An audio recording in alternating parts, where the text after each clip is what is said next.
Digelar secara virtual, kuasa pengguna anggaran Dinas PUBM Pali terdakwa Sri Dwi Hastuti bersama terdakwa Rory Nadian. Kuasa Direktur PT Nadin Karya Pratama, Junaidi PPTK Dinas PUBM Pali jalani persidangan di Pengadilan Tipikor Palembang, juru agenda dakwaan JPU.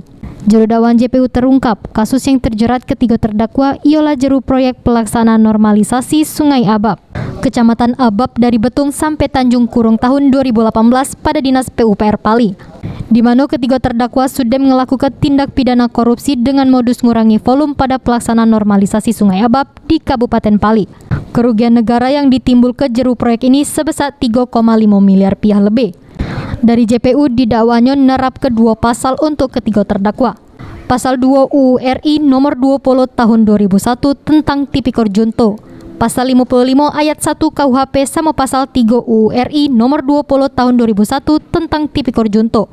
Pasal 55 ayat 1 ke 1 KUHP dengan ancaman hukuman minimal 4 tahun penjara. Ininya sebenarnya siapa?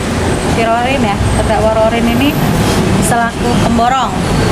Dia ini tidak mempunyai surat sesuai dengan akte ininya ya. Dari akte sih ada dari tidak orang yang berkonten ya. Iya, tapi tidak termasuk di dalam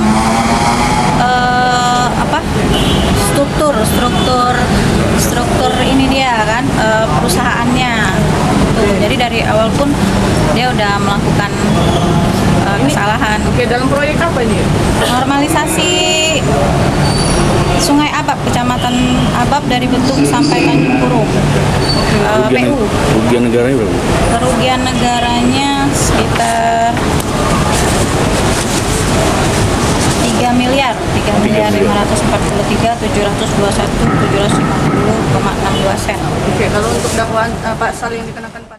Selanjutnya, persidangan yang dipimpin Majelis Hakim Mangapul Manau nunda persidangan untuk masuk ke pemeriksaan saksi di sidang berikutnya karena ketiga kuasa hukum terdakwa KT yang aju ke eksepsi. Sri Febriandi, PAL TV.